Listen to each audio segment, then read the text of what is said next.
मैं manual trading अगले 15 से 20 दिनों के लिए कंप्लीटली रोक रहा हूँ। This is not quitting, this market needs to be reassessed. Last time जनवरी 2024 के अंदर मैंने 4% का लॉस लिया था एंड दैट वाज हार्ड। उसके बाद इस मंथ में जाके मेरा जो लॉस है वो 5% के ऊपर क्लाइंब, बट उस टाइम में और अब में एक बहुत बड़ा डिफरेंस आ गया हुआ मार्केट के अंदर। लास्ट मंथ तक जो options last Friday before expiry तक मेल्ट कर जाती थी, that cycle has change now again. This month जिन्हें मेल्ट करना था वो सेकंड लास्ट वीक के मंडे तक मेल्ट कर गई। They become dirt cheap and from there they started rising like anything. जो premiums melt नहीं किए, if they are standing at the same rate, then that's a risk too, because अगर आज Friday है and some option is still retaining its price, then it means कि उसके ऊपर फिर कहीं ना कहीं पे गामा का रिस्क खड़ा हो जाता है, ठीक है। पर पहले जो एक डिके होता था वो एक कांस्टेंट होता था। आई मीन अगर सेकंड लास्ट वीक में आके कोई ऑप्शंस डर्ट चीप हो गई हुई है तो वो राइज नहीं करती थी वहां से, पर मैंने इस मंथ के अंदर 3 रुपए के ऑप्शंस को 120 रुपए की प्राइसेस पे हिट करते देखा है। And that too I am talking about stocks, ठीक है।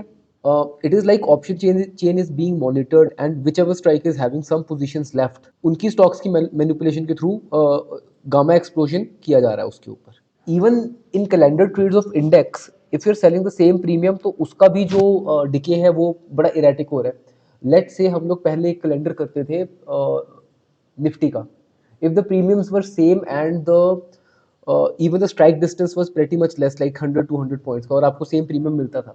जब ट्रेड आपकी डायरेक्शन में जाती है उस टाइम पर अगर हमने 40-40 रुपए की ऑप्शन सेल की है, जब नीचे गिरेगी दोनों 20 पे आ जाएंगी, the decay is same. But जब वो वहां से राइज करती है तो जो सेल की हुई ऑप्शंस हैं they are gaining a lot of price, and जो अगली वीक की एक्सपायरी है वो गेन नहीं कर रही है। So I have seen a scenario जहां पर 40-40 की ऑप्शन सेल और बाई की हुई थी, it went to 3 and 3, and then when it started moving up, the sold one reached 86, और जो अगली एक्सपायरी थी it was still standing at 46 और 60।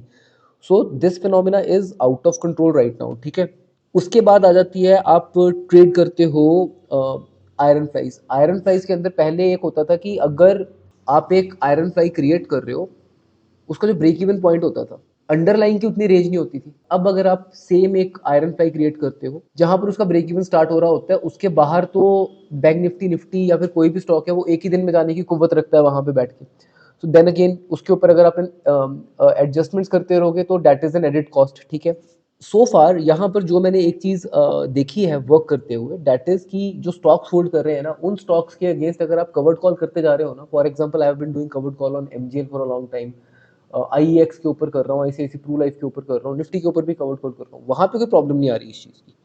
वहां पर एक ही ऑप्शन को हम लोग 2 रुपए पे सेल करके 30-30 पैसे पे जाके कवर कर चुके हैं, ठीक है। पुट सेल करना इज ऑलरेडी रिस्की, बिकॉज आपको नहीं पता कि ओवरनाइट न्यूज क्या आएगी और स्टॉक्स जो है वो 5-5 10-10% ऐसे क्रैश कर जाते होते हैं बैठ के, ठीक है। और अगले 3 साल तक मुझे नहीं लग रहा कि हमारे हमारे को कोई बहुत बड़ा ट्रेंड आ रहा है, बिकॉज हम लोग 23,000 पे तो ऑलरेडी घूम रहे हैं बैठ के।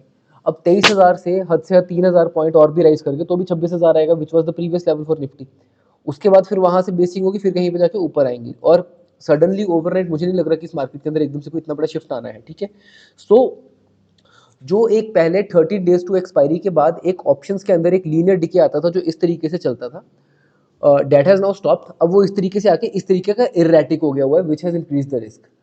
एल्गोरिदम्स के अंदर जो पहले ऑप्शन 10 से 100 की हो जाती थी या 120 की हो जाती थी, that move has started in options right now, and that too 2 weeks from the expiry itself. May be it is a temporary phenomena, कि हो सकता है मार्च है या फिर लेट्स से फेब्रवरी और मार्च का एक फेज है जो इस तरीके से आया हुआ है, but this needs to be sit out at least for me. So I am taking a break for 15 to 20 days, उसके अंदर मैं एक बारी एल्गोरिदम्स को रन करने दूंगा, बट मैनुअल ट्रेडिंग को मेरे को एक बारी फिर से रीअसेस करना पड़ेगा, but otherwise wait and watch for me right now.